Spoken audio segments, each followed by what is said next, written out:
Welcome to the Own Your Choices, Own Your Life podcast. You've landed in the right place to learn how to own your story, release subconscious beliefs, rewire your mind, and step into the impact you know you're here to create. Through Outspoken Publishing and NLP certifications, we share the tools and subconscious shifts that expand your voice, your message, your confidence, and your leadership. I am your host, Marsha Van Weinsberg, NLP trainer, speaker, author, and publisher. I am thrilled you are here. Let's get started.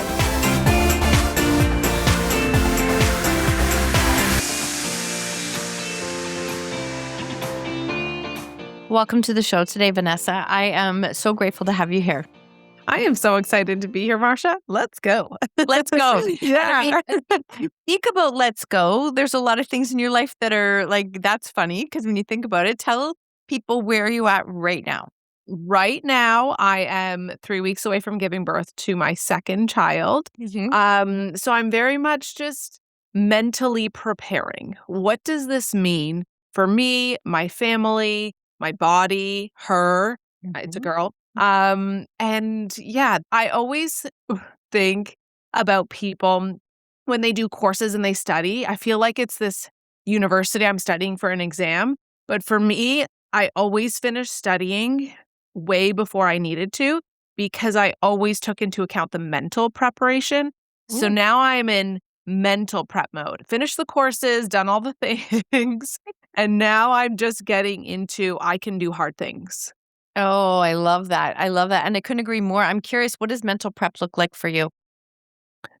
Oh, feeling the fear because I have days where I am very scared of giving birth again. I don't know what's worse, knowing what I'm going to do or not knowing. But it's also really important to me to do an unmedicated birth because of all the work that I do mentally.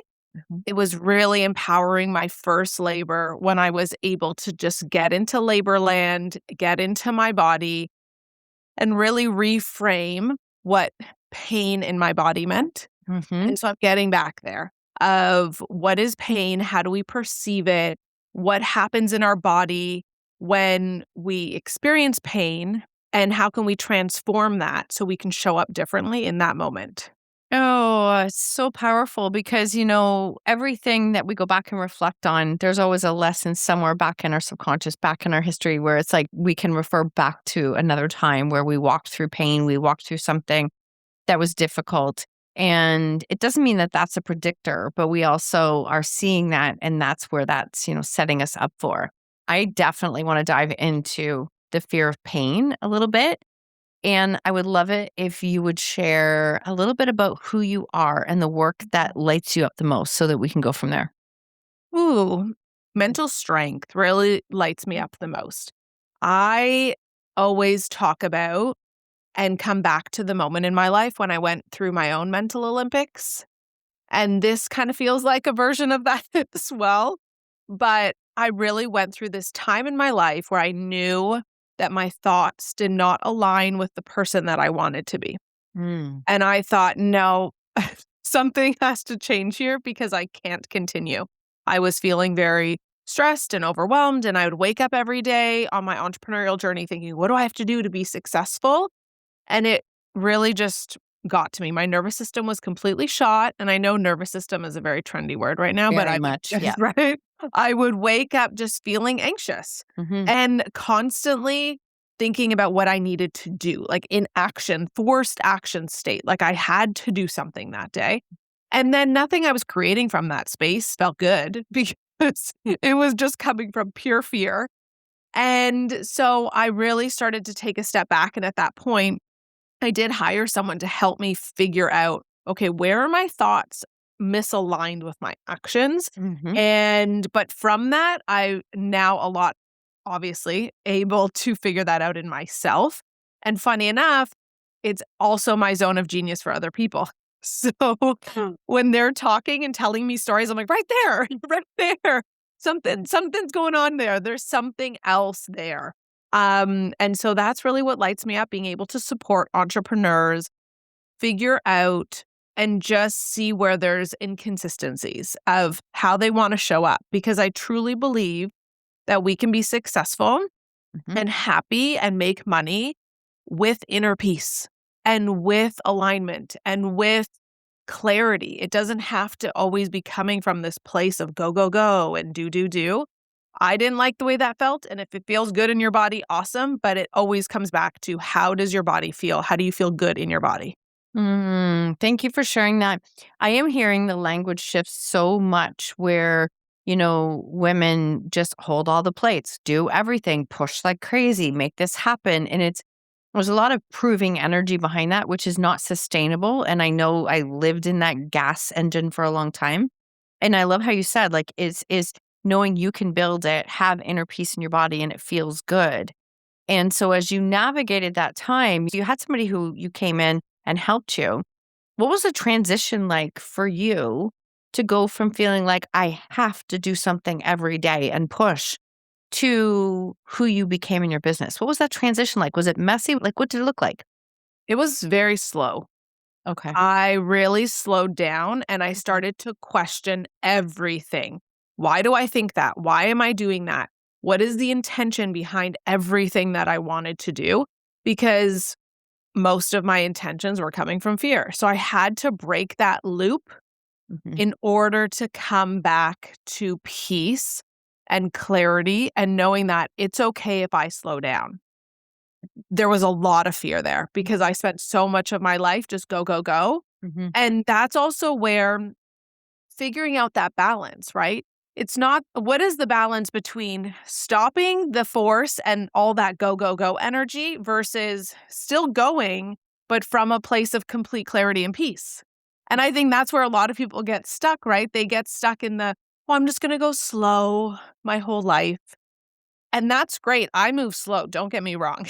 But when I'm in alignment and I have an inspirational thought or I have to do this, nothing can stop me. Like, I go. And Mhm. so from the outside, people still think, oh, wow, she's really moving quick. But I think that when you are truly inspired and something is coming to you from that place of clarity, you have to just go. But it's a different fuel that pushes the action. Oh, it's a different fuel that pushes the action. Okay, so I love this. I'm going to stay here for a second. Different fuel that pushes the action. Tell me about that fuel versus the other fuel. Yeah, my initial fuel was Mhm. fear, insecurity, lack. I need this. I don't have enough. And that's where funny enough, I'll bring in the word manifestation. Mhm. I was like trying to manifest, but it was coming from that Yep. icky feeling. And then now where I live, it comes from pure ease. Mm. It comes from pure, "Oh, that would be fun."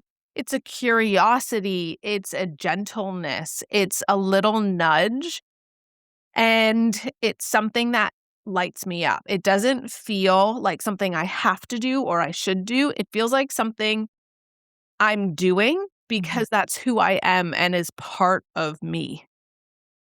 You exude Okay. it, and that's what I feel because I did get to hear you speak at the Manifestar event, and that was something I'm like, "Oh, she like, you can feel the energy, and that's who she is," and I love that, and I'm so curious, how did your business change as a result? Completely different. Mhm. I was still making money when I was coming from force, but the clients I was attracting Yeah. were different. Yep. It felt so much harder. Mm. And now the people I attract are completely different. How I show up in my business is completely different because back then I always thought as well, oh, what do I have to do to be better? And I'm still obviously wanting to Mhm. improve, Yep. but I'm a way better coach and mentor to people now because I can hold the space better. I can hold the space for me, I can hold the space for them and not worrying about trying to fill it or trying to say the right thing. I just, because through this whole journey, here's another word that I'll explain because I know a lot of people use it, but to me, this is what full embodiment is. Mhm. It's really becoming the person that you want to be in everything that you do. It's not changing hats. Like, I'm the same person in my coaching calls as I am as a mom, as I am as a partner, as I am as a friend. Yep. And that's really powerful because that helps me stay really steady Mhm. because I don't have to change. I'm just me and I just try to be her in every single moment. And that really has bled into my business because I haven't had to fake anything or be anyone else. It's a lot less exhausting.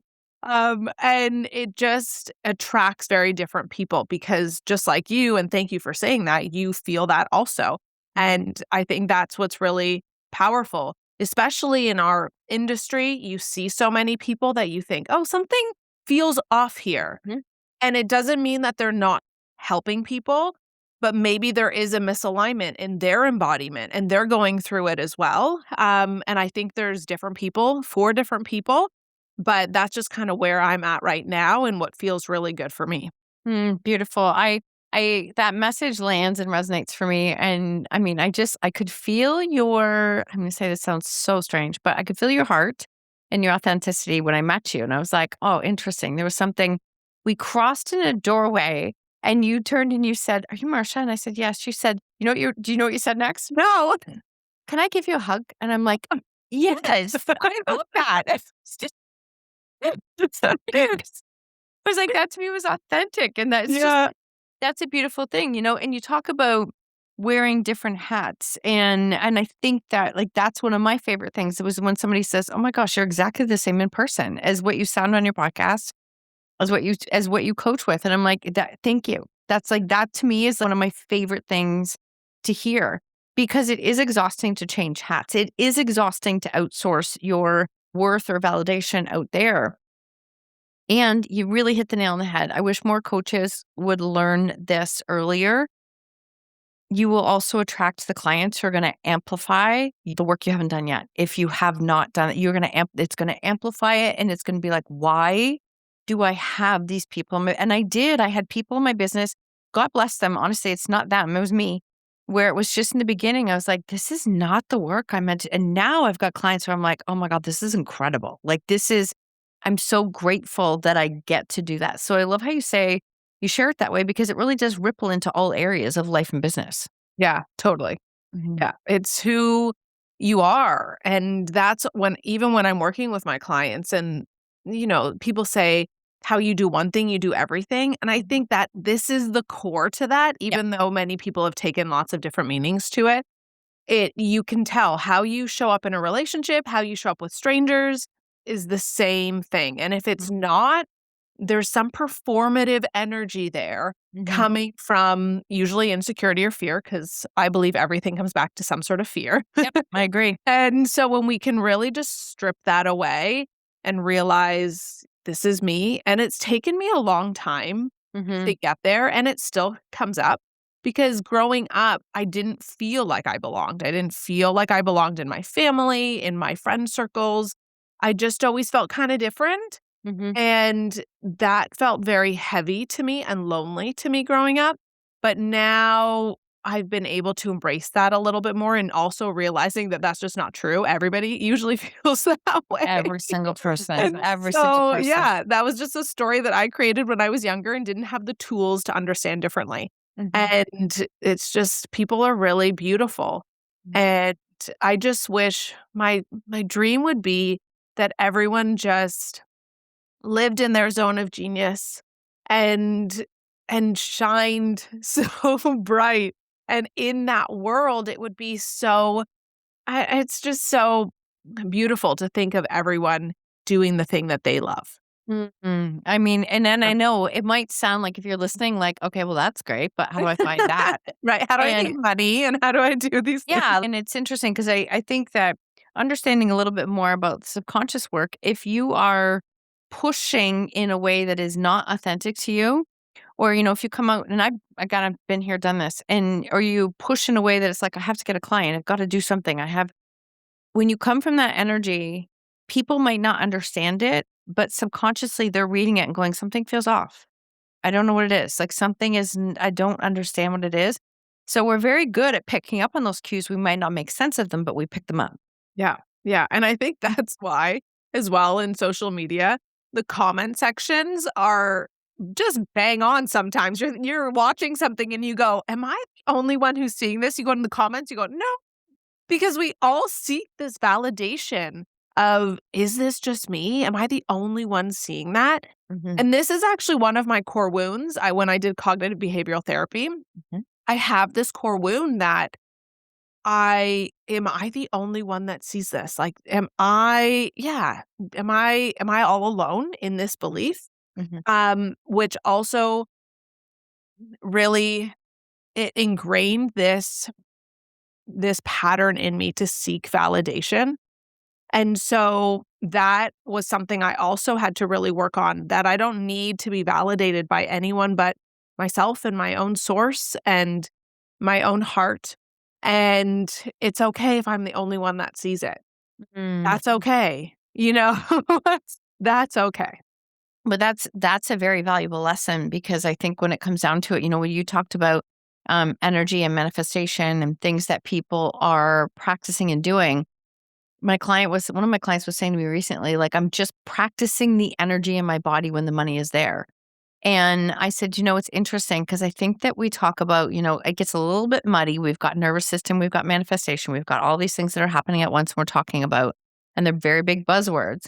I often say, it's great to think about how you will feel when it's there, but I also want you to feel safe within yourself when it's not working out. Yeah. When the money doesn't come, when the client doesn't pay. I know that sounds so negative to some people, but things go wrong every day. And if you are continuously turning and making it a story about yourself, you're never going to be able to move forward. So I think both exist, if that makes sense. 1000%. I couldn't agree with you more. A question I often ask my clients, let's say they want a relationship or they want to expand their business. And I ask them, okay, we do a visualization where none of it happens. Let's say you are single forever. Let's say you don't and you're exactly where you are. Because when you ask yourself that question, worst case scenario, Yeah. that's when your fear comes up. Hmm. And that's when the truth and intention comes out. Oh, I can't. And you would use the word safe. They Hmm. don't feel safe in their body, in their life. They don't have any sort of trust of themselves. And so there is this balance of being okay with never having it and being perfect exactly as you are and realizing that nothing can get any better Hmm. than what you're experiencing right now. And I think because that brings you into gratitude, that brings you into that ease Hmm. and acceptance and peace. And then in that, the flip side of that coin is knowing that it's coming and pretending and being at the end of the movie Hmm. and knowing that you already saw the movie and it's just all unfolding? I love the analogies of the movie. I really do. It just is this, and I even use the movie sometimes when I'm like, do I do this thing? This thing is scary. It's big. Do I do this thing? And I stop and I'm like, imagine the movie playing to the end. How would I feel if I don't even get to finish the Mm. sentence. How would I feel if I don't do, never mind. I'm doing it. Like, I'm just like, never mind. Oh, that's It would not perfect. be okay. It would not be okay. And that's a deciding factor for me is I want to live with no regrets. I want to be able to say that I went after it. As you've built your business, I know you have done a lot of is it safe to say iterations of your business? It's 100%. yeah, and Yeah. you built a really big community at one point, did you not? Yes, and very quickly, which had its, challenges as well. I Okay. built a community completely by accident. We probably had, about 20,000 women around the world very quickly, grew to 140,000 around the world, and I just didn't know what to do with it. I grew it because I just wanted to meet more women, and I wanted to make more friends, and I wanted to do it differently. And then I realized, well, this is actually really difficult to make friends because I'm also trying to date, and I feel like I'm dating for friends and I'm dating for a romantic partner. This is taking way too much time. And so I started creating events for women. And obviously, I wasn't the only one looking for it because within a couple of months, we had hundreds of women coming out to every event. It turned into a weekly thing. And then we did them all over in New York and different suburbs and LA and in Europe. And it was really fun. But the iterations came because I changed too. Mm. I met a partner. I moved out of the cities. I wasn't traveling as much. I had a kid. So my capacity wasn't there to host as many events as I was hosting. They take a lot of work if, if I you've you're hosted you events, right? I've hosted small events, but we hosted a really big event last year, and, I mean, when you're saying weekly, I can almost feel my nervous system go like, Yeah. "Oh my god," like, I was just like, "That's Yeah. a lot." Yeah, it was a lot. Mhm, And then I also didn't have, at that time, the business acuity to be able to create revenue from them mhm. because events aren't always very lucrative. They're part of a funnel, Yep. and that's something I've learned, obviously, from hundreds of events. But, I didn't have the funnel. I wasn't able to capture the revenue, so it was very difficult for me to continue running the events, and then not I didn't have enough capital to actually continue. And so I really had to evaluate many times, who is this for? Who do I want to bring? What do I want the community to look like? And what does my business structure look like so that I can continue to sustain this if I want to? And then you made the change, and so that the community stops.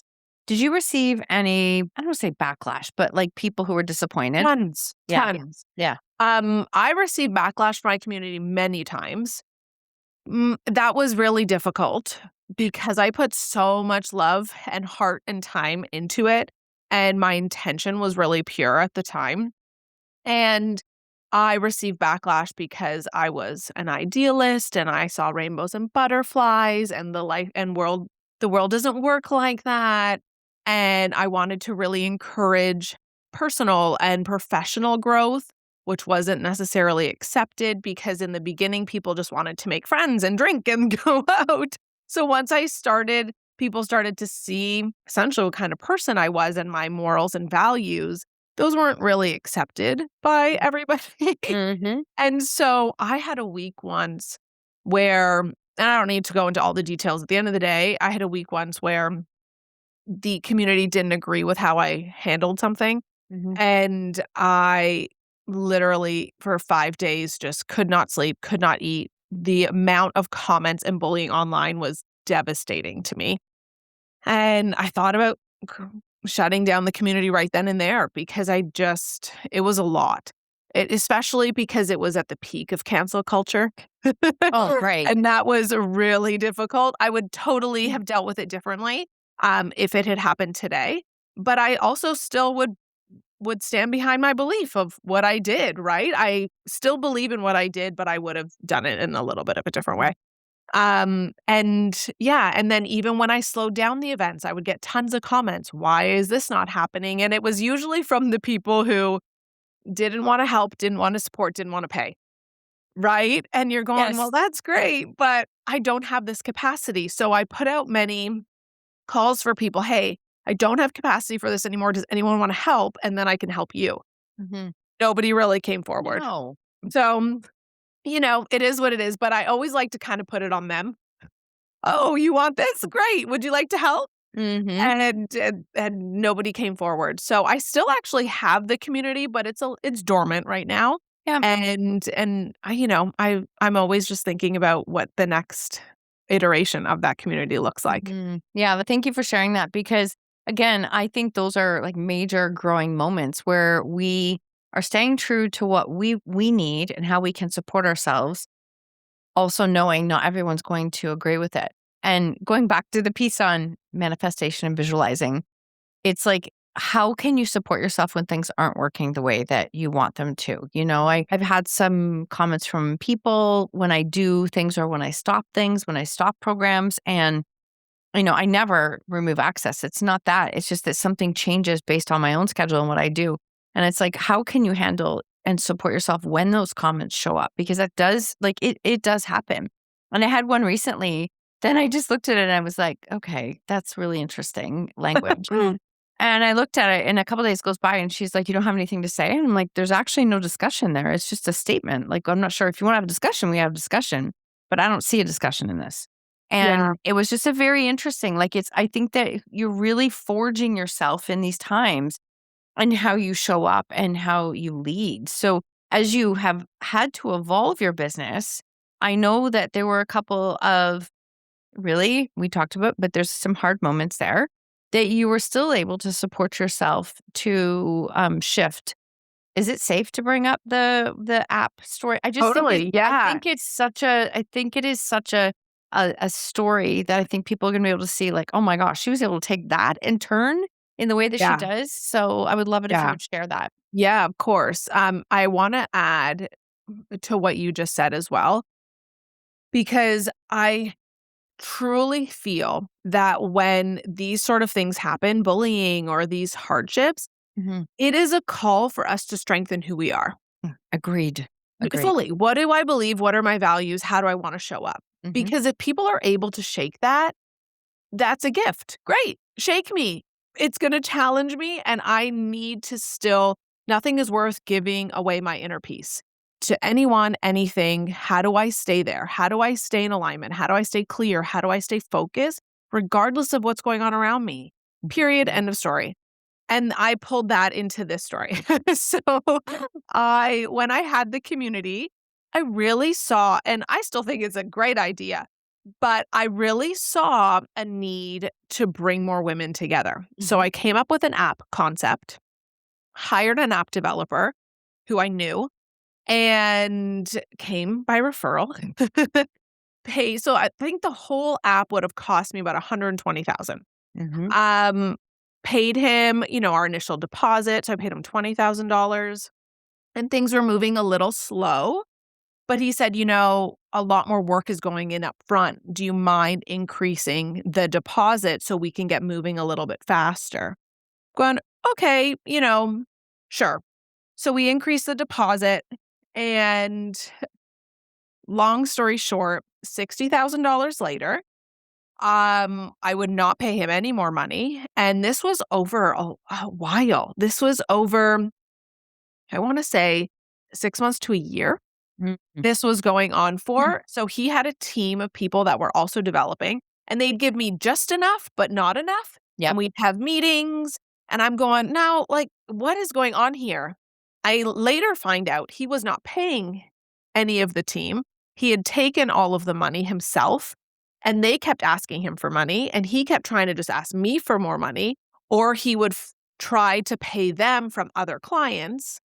So my $60,000 did not go anywhere. It who knows Mhm. what it was what it was spent on.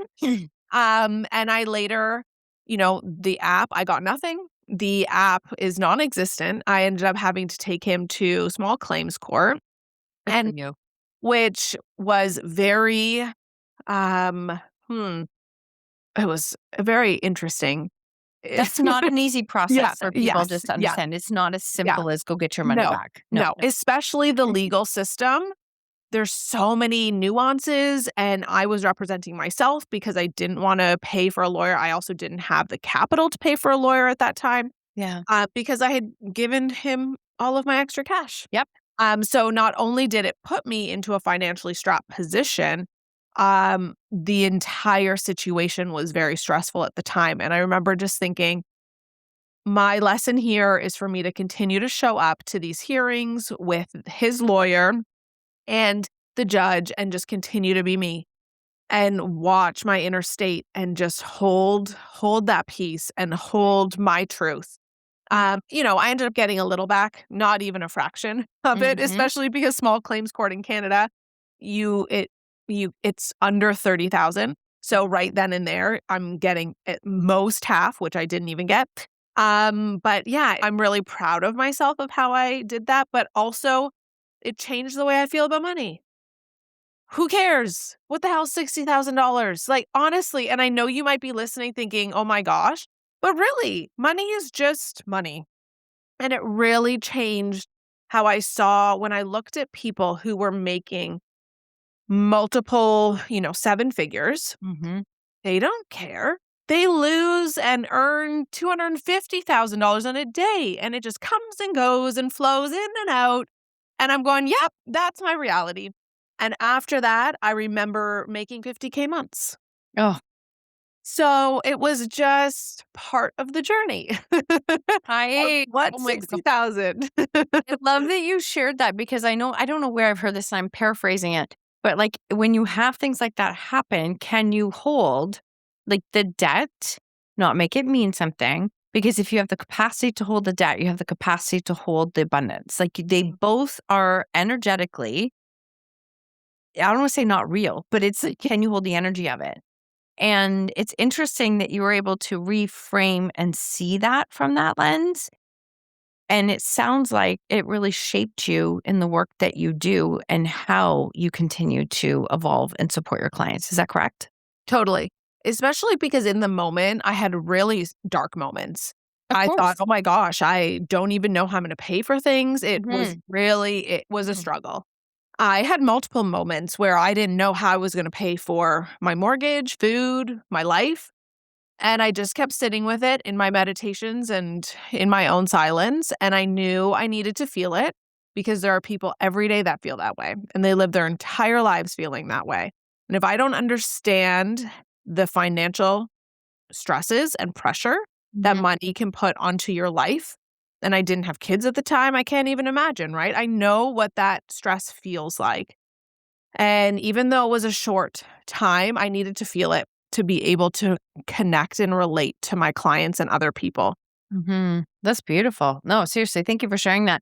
It's always interesting too because sometimes when you have those experiences, we had one 4 years ago where we had paid for publishing of our book and the contract required we paid everything up front, which we did. And then they were MIA for months, months, like nothing. We couldn't get any. And I'm like, finally at a point where I was like, just so you know, we're going to charge this back. We're going through the credit bureau and this is what we're doing. Because at that point, the person I had inquired with, they're like that will put like a black scarlet on their business if you do that. But I'm like, what else am I gonna do? I'm not getting any Yeah. response. And so we were able to get some support to put it together, but it was such a wall kicking, frustrating time that I was like, this sucks. This absolutely sucks. And as we went through, because you're fighting, to support, we've got authors who've paid us. So we want, like, it's not just me, it's them. I want them to have an experience. And then still also hold the integrity of not throwing someone under the bus in front of everyone else, right? Because you're the face of it. And it's interesting because that experience later, about a year or 2 years later, I remember having the download that I think we're supposed to publish books. And I was like, "Oh, seriously? Mm. Like, what? Come on." But you know what? We had to walk through that to know what it felt like, to know how we wanted the experience to be different. And it was like, no, actually, that experience was meant to happen the way it was because we get to do it differently now. Yeah, yeah. And I'm so glad. I mean, if anybody has any doubts when they're hiring people, go with it. I wish I had done it earlier, like it sounds like you did, because there is a statute of limitation. And so Mhm. because he had me going for so long, Yeah. it made it a lot harder for me. I couldn't go to the bank and claim fraud and those types of things. So, yeah, thank you for Listen. sharing that. Yeah. Yeah, no, it was an experience, and I mean, as frustrating as it was at the time, like, that's what happens. Some of those experiences teach us and help us to become even better at what we're here to do. Mhm. Totally. Mhm. So what does your business look like now? Oh, it's so fun. Mhm. It's so beautiful. Right now, I mostly focus on one-on-one high-end clients. Anyone from someone just starting out to already running $1 million business. And I love the one-on-one because I get a lot of connection time with them. That's also because I used to do some group programs, but because I'm pregnant, I also have to just continue to hold space for me and my business and what I have capacity for.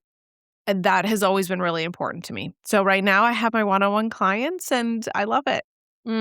Thank you for sharing that. I'm also curious, you talked about in the beginning, like, really facing the fear. How does fear show up for you now?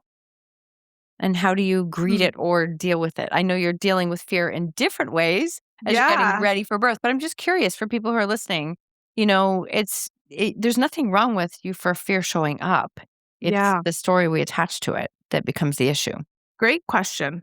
How does it show up for me? Mhm. It shows up for me in capacity, Mhm. in the sense that maybe I'm more irritable, or maybe I'm not as patient, or anxiousness. I feel like, oh, I have to do something. And I go, oh, where is this coming from? Right? Mhm. Or I can actually feel it in my body. I'm more tired. So what I do, and that question almost throws me of how it shows up, because I catch it so quickly. Mhm. Because I do move slower, and I'm always curious. How am I feeling? I ask myself 100 times a day, how am I feeling? Where is this coming from? What does Mhm. this look like? I'm always tuning in. And so when I'm always tuning in, or let's say I don't show up the way I want to, or I snap on, my partner, or I don't have that patience. I go, what's really going on here? I'm Mhm. always just looking deeper and realizing that it's never what's actually presenting itself. It's And not. so it shows up in many different ways, because your fear is smart. Your fear tries to manipulate you, tries to make you think that it's one thing when it's really another, because it wants to keep you safe. Mhm. And so my fear is very creative. And persistent. And Very persistent. creative, yes. Also noticing that my fear is harder to manage when I'm tired. Yes. So at the end of the day, I have to have this little rule with myself. Um, After 9 o'clock, there's no engaging in it. It's there because I don't have the capacity to have stronger thoughts. And my Oh. fear's just there, and I have to just sit with it and be like, "Okay, let's come back to this in the morning." And it's not an avoidance thing, it's just knowing Hmm. that when I'm tired, my fear is louder, and I don't have the strength to to parent it and to support it. It Mhm. often wins when I'm tired. Oh, I think that is such a I'm just having this revelation because, it's not avoidance, but recognizing like I don't have the capacity right now to deal with that fear. I don't have the capacity to think a bigger thought, to Yes. outthink this. That is such a great awareness because again, it doesn't have to mean anything. It can mean simply, I'm tired. And guess what? We're allowed to be tired. Yeah. Right? There's nothing, it's not weakness. I can see so much shift happening even in the last year where more and more women are, still building incredible businesses and prioritizing themselves, recognizing when they need downtime, like asking for help, saying, I don't need to do it all. I see this shift happening. I know it takes time because I really think for a long time there was a whole culture of women that are like proving I can do it just like anyone else. And we can. Listen, I think that we're incredible humans. But we don't have to carry it all. It's okay to ask for help. Totally. Yeah. Yeah. And that's where also I see people getting confused, because they think, "Well, I have to process every thought. Because if Oh. I don't, then I'm avoiding it, or I have to, maybe there is a gift in there." Yeah, maybe there is. And maybe that gift is knowing where you're at and Mhm. just saying stop. Because when you've processed it 100 times, what's that 101 gonna do? You know where it's coming from. You know that it's not a good thought. Let's just stop and Mm, move on. you gave me such a beautiful analogy to see too, because like our subconscious mind is running 95% of who we are. And that is almost entirely like us from the age of 8 and under. So when we're in that space and we're spiraling and we can't control it, and it feels like I can't think a better thought, like just imagine you have the 7-year-old throwing the temper tantrum. That's literally what it is. And sometimes they just need to be heard. They just need to listen. You don't have to out talk them or outsmart them or do anything. You just need to listen to what your body needs. And I think that has been one of the biggest lessons in capacity as somebody who has spent her whole life pushing the snowball up the hill. Yeah. Yeah. And or you just need to be redirected in that moment, Mhm. Mhm. because so often we make no good decisions are made when you're not in a good place. No, no. And that's always when people start to question, "Oh, should I move forward or should I do this?" Don't even ask the question. Go back there when you're in alignment and you Mhm. have clarity, and and you're connected to your soul, and you can actually answer the question. Why ask the question when you're not at your best? Everything you're saying is like, it's all lining up, and I can see how it can support anyone who's listening in their business. And I know you haven't said the words directly, but I know they're a big part of you is self-trust. Like, why and how is self-trust the foundation for everything that you do? Oh, 100%. Self-trust. Hmm. I realized how often I abandoned myself because my intuition is strong. Mhm. I always knew what was right for me. But then you worry about what other people will think or how people are going to react, and I cared way too much about what other people think. I probably still do. Mhm.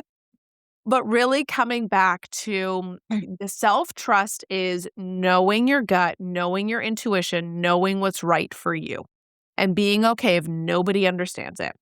Being even your partner. Sometimes I sit there and that's hard when my partner even just doesn't understand why I need to do something or why I feel this way. And that in itself is such a gift because if he shakes me, then I know I have to trust myself more. Oh, wow. That is such an awareness. Seriously. That is such an awareness. And I can see, like, especially if you're working with I'm just using women for example, but who are building huge businesses, doing incredible things, like without that self-trust piece. And do you think it's something that you continue to build, or do you think people trust themselves better than others? I think you have to continue to build it. It's a muscle, it's a practice because you can also, I'm going to say fall back, but I don't actually mean fall back. What I Yeah. mean is you can go back to old tendencies of abandoning yourself so quickly. As soon as you have that intuition, and it's small, we build self trust in the smallest ways. It's in the ways that I need to take a second right now and go have a tea, or I need to go for a walk right now. Mm-hmm. We have these little nudges, which is why I ask myself a million times a day, what do I need right now? How am I feeling? Mm-hmm. Because when I answer, I have to deliver. So if I need to eat, if I need to have some water, these are simple things that we just don't listen to. How often do you have nudges in your day that might even just say, just stand up and go for a walk for 5 minutes? And then you just don't listen. And then you finish your day and you think, oh my gosh, I'm so frazzled. Why? Oh, because you didn't listen to yourself. You didn't take that 5 minutes, right? It's Yes. everything. It's your body and mind will speak to you in very, very small ways. And if you're not listening to those small things, then how are you going to trust it when it comes to bigger decisions in your business, in your relationships? We know. And that's why it's that little muscle because it speaks to us every day. I love the way you shared it, and I'm laughing only because I can see there are times during the day where I don't listen or I don't give myself. I just get caught, like, deep in something that I love doing, and all of a sudden, I'm like, "When was the last time I had water? Did I get up? Did I actually go to the washroom? Like, what am I doing here?" And then it's hard to catch up from that. Like, there are nights where I feel, like, so complete and good, and other nights where it's like, "Okay, I barely breathe today. Like, this is not the way to do the business." But I think that we have to have those moments to recognize, like, and course correct, right? Course correct, continue to course. I don't have days like that back to back, but I definitely have moments like that where it's like, Marsha, you know better than this. What are we doing? But that's the self trust piece. And I love how you said it's a muscle you keep building. Yeah, and that's where I feel people get into a problem Mhm. when it happens back to back. Mhm. When it happens, it becomes that, "Oh, I'll do it when. Yep. I'll do it when I make this amount of money or on that vacation. I just need to make it to next week." Well, really? You're gonna do this for 7 days? By the time 7 days comes around and it sounds short, it's Mm-mm. not. It's really not, and people do it for years. They do. And I think if you catch yourself, like when you, again, being so curious about your own body, how it works, how it lands. Sometimes I recognize now that when I catch myself in those moments, it's like if you keep going at this, it's going to take you days to recover. Like days, maybe a week, maybe 2. Is it worth it? No. Like there are nights it's like, "But this has to get done for tomorrow." I'm like, "Well, I'm still going to bed because the better me is going to be able to show up tomorrow." And I know that by pushing through, it only prolongs and the effect is not helpful for me Yeah. and then anyone else, right, Yeah, in it's our that push lives. through. You said Mhm. it perfectly, the push through energy. I actually did it this week. I knew I needed to lie down, Mhm. especially because I am a beach Yeah. whale at this point, and and I go, "I need to be horizontal I didn't because I had other things to do. I got a phone call. My partner wanted to do something. I'm like, oh, it's okay. Mhm. No, that night I knew. But this is where I have a very low tolerance for myself in Mhm. that. I'm like, you knew you needed to Yeah, you like, did why didn't listen. you do it? Why didn't Yeah. you listen? And yeah, and so it's the self-trust is the biggest leadership piece. Mhm. Because also, if you don't trust yourself, how is anybody supposed to trust you? Your clients, your team, Yeah. Yeah. everybody. Yeah, it's like the foundation of leadership. It really is. That really hits because I think that's a piece that people don't always see. So, how is this year going to change or shift for you, or what, or is it? I don't know. I know obviously we have Oh, a baby in a few weeks, but I'm just right? curious. Yeah, how are things Yeah. shifting? I am proud to say I don't know. I love that. I am sitting in this complete unknown Mhm. and fear in a good way Mhm. of I don't know what it's going to look like. I don't know what it's going to look like having a newborn and a toddler, balancing my business, myself, my body. I don't know, but this is where the self-trust comes in. I totally trust myself every Mm. day to make the best decision for me, my children, my family, my business, Mhm. and I know it's gonna be okay. I know it's good, and I still have all these beautiful goals and dreams of writing a book and continuing to speak on stages, and I'm in this energy right now that I know it's already done. Mm. I know the book's done. I know that it's just a matter of time of just continuing to tune in to, is today the right day? Is this moment the right moment? And I'm really comfortable being in that place right now. Oh, that's so awesome. I love that. I really feel even when it comes to writing, like people will I don't take the masculine approach of like write an hour a day and force it out at all. I'm like your energy has to be on track. And when it's on track, watch a lot of it drop down and then it'll come down, continue to come down. But forcing creativity in this way does not work. And I mean, then you're, as you've just said, very few people get the best of you in that. And then that doesn't feel good, right? Like when we're in that space. So I love that you're doing that. Yeah. And I did see you speak on stage. I agree. I think there's more and more stages coming for you because you have beautiful presence that everyone can feel. Thank you. Yeah, I'm Mhm. really excited. I really do feel like I'm at the end of the movie and I know it's coming and I'm just so excited to see how it unfolds because I'm open to the magic. Mm. And knowing that I can't control it, I have no idea how it's gonna come, and I'm really excited to see how it does. Amazing. Oh my gosh, Yeah. amazing. Where can people connect with you, learn more about you and the work that you do? Yeah, on social media, all of my social media handles are I am Vanessa O, Hmm. IAM Vanessa O. You can also send me an email. It's all linked on my socials. Yeah. And yeah, feel free to reach out. I also love whether we want to work together or not, I is irrelevant. I want to know what resonated with you. What are you taking from this conversation? Have a conversation with me. I love to connect with all of you and hear where you're at.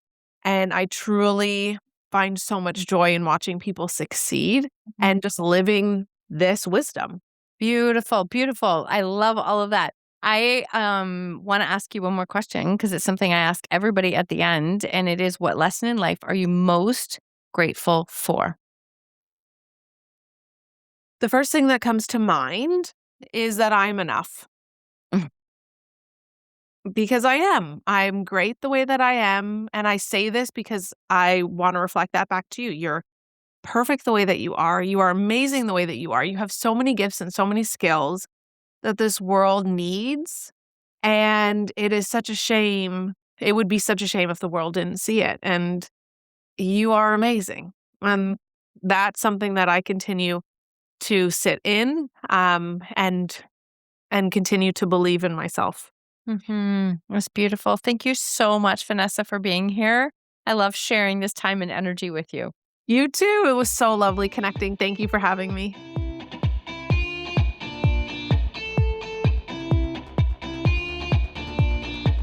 Thank you for tuning in to another episode of Own Your Choices, Own Your Life. I invite you to tag me on social media with your takeaways or share it with a friend. If you feel called, please leave a 5-star review and I would be forever grateful. Until next time, remember when you own your choices, you own your life.